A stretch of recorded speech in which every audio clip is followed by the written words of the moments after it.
Yes, it is. And ముందుగా విచ్చేసిన ప్రతి ఒక్కరికి నా ధన్యవాదాలు. అండ్ ఇందాక మన ప్రొడ్యూసర్ గారు గూడూరు నారాయణ రెడ్డి గారి గురించి చెప్పినప్పుడు సొమ్ము దమ్ము అన్నారు. వాటితో పాటు ఇలాంటి మూవీ తీయాలంటే గట్టి సంకల్పం కావాలి. ఎందుకంటే ఏంటి, ఏ ఒక్క విషయమైనా మనం ప్రారంభించినప్పుడు చాలా ఎనర్జెటిక్గా ఎంతూసియాసంతో ప్రారంభిస్తాం. కానీ వెళ్ళే కొద్దీ అంటే అది తీసుకునేటువంటి కాలక్రయం కానివ్వండి, లేకపోతే ఇంకా కొన్ని అడ్డంకులు పడతాయి. అండ్ ముఖ్యంగా డబ్బుల విషయానికి వచ్చినప్పుడు ఫినాన్షియల్గా చాలా మనం అనుకున్నది ఒక్కటైతే జరిగేది ఎక్కడికో వెళ్ళిపోతాయి. ఈ మూవీ కూడా అదే అయింది.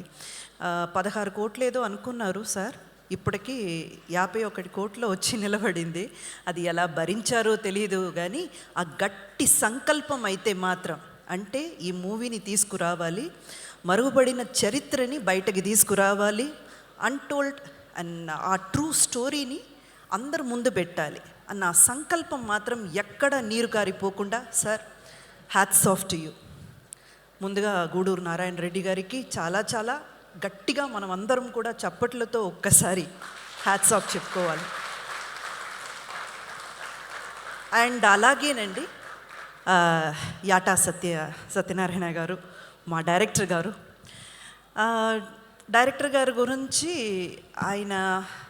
ఆయన విద్వాంసం కానివ్వండి, విద్య కానివ్వండి, ఆయనకు ఉన్నటువంటి కెపాసిటీ కానివ్వండి, ఆయనతో పనిచేసిన లేదా ఆయన గురించి తెలిసిన అందరికీ తెలిసిన విషయమే.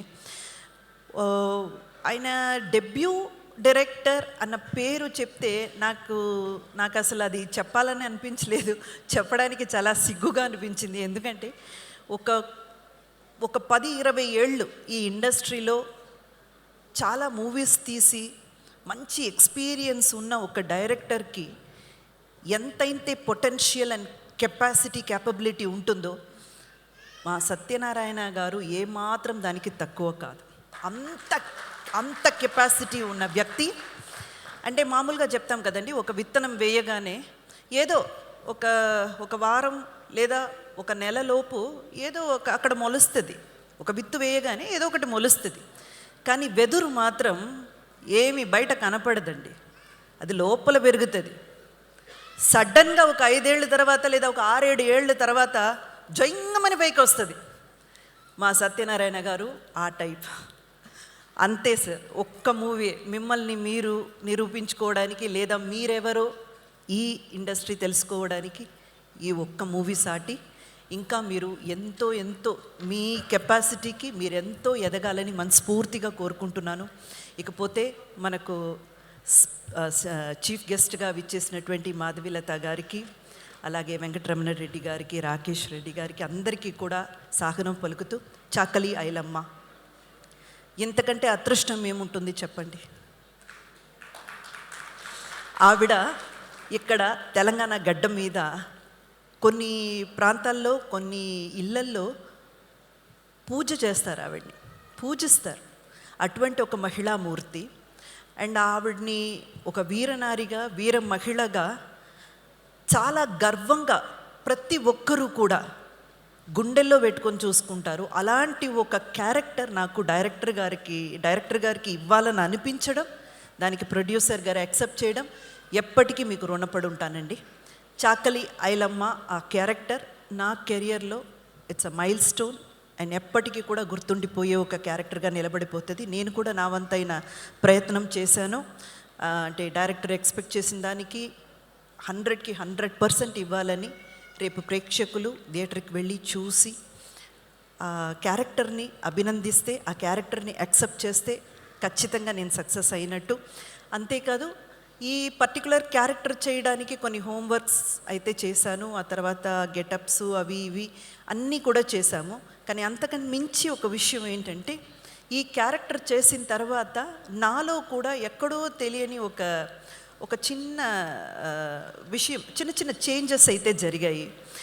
సాధారణంగా మనం ఏవైనా ఎక్కడైనా తప్పు చూస్తే లేదా ఎవరో ఏదో తప్పు చేస్తుంటే చెప్దామా వద్దా, ఎందుకులే అనవసరంగా గొడవలు అవుతాయేమో, మనం చెప్పి ఎందుకు చెడ్డ పేరు తెచ్చుకోవడం, వద్దులే అని మనలో మనమే ఆలోచించుకుంటాం ఎక్కువగా. కానీ ఈ క్యారెక్టర్ చేసిన తర్వాత నాలో ఒక చిన్న మార్పు ఏంటంటే, తప్పు అని అనిపించింది కదా, చేసేవాడే ధైర్యంగా చేస్తున్నాడు, అడిగేదానికి నీకెందుకు సిగ్గు, అడిగే అన్నంత ధైర్యం నాలో వచ్చింది.